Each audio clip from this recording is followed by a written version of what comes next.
তোমার যে এখন কারেন্ট স্টার্টআপসগুলো আছে বা যে স্টার্টআপগুলো তুমি অলরেডি করেছো, মানে ওগুলোর ব্যাপারে একটু আইডিয়া দাও, because like are lot of young people they want to know how this startup journey works. এবং আসলে বাংলাদেশের একটা অন্যতম বড় সমস্যা যে আমরা আসলে কখনো বিসিএস এবং কয়েকটা চাকরি বাদে আমরা আসলে we don't think beyond, but এই যে বিয়ন্ড চিন্তা করার জার্নিটা আসলে আমার জানার খুব ইচ্ছে এবং I want them to know as well.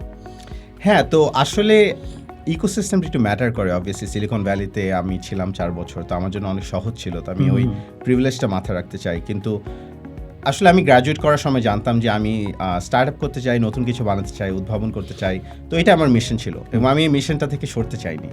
তো আমি গ্র্যাজুয়েশন আগে চিন্তা করছিলাম কীভাবে করা যায়, আমি অনেক প্রজেক্ট বানাচ্ছিলাম, প্রোডাক্ট বানাচ্ছিলাম।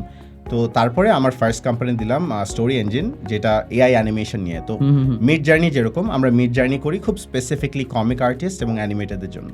তো আমরা মোটামুটি সাকসেসফুল। এটা আমাদের 3 মিলিয়ন অ্যানুয়াল ভিজিটার্স আসে ওয়েবসাইটে, অনেক স্টুডিও পার্টনার আছে এবং আমাদের মেইন ওয়েবসাইটে comico.ai, ওখানে এখন আমরা অনেক মানুষ পাই। মিড জার্নিতে যেমন অনেক মানুষ পাই, আমরা অনেক মানুষ পাই।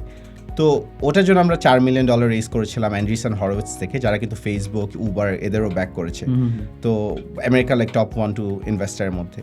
তো ওই এক্সপিরিয়েন্স আমার জন্য অনেক ভালো ছিল, কারণ আমি জানতে পারলাম স্টার্ট আপ কীভাবে ভালো কাজ করতে হয়।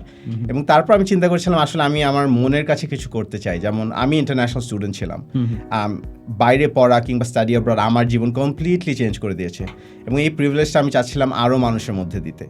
তো ওই ইচ্ছা থেকে আমি আমার সেকেন্ড স্টার্ট আপ দিলাম applsh.ai। আমরা চেষ্টা করছি হায়ার এডুকেশন যেন যে কোনো স্টুডেন্ট ওয়ার্ল্ডে করতে পারে সম্পূর্ণ নিজের নিজে। হোপফুলি তাদের কোনো এজেন্সি লাগবে না বা অন্য কারো সাহায্য লাগবে না ইন দ্য নিয়ার ফিউচার, কারণ এআই এত ভালো হয়ে যাবে যে এআই যেমন চ্যাটজিপিটি ইউজ করে মানুষ অনেক কাজ করে, তারাই এইসব কাজ করতে পারবে নিজে। তো এটা আমাদের ইভেন্চুয়াল গোল।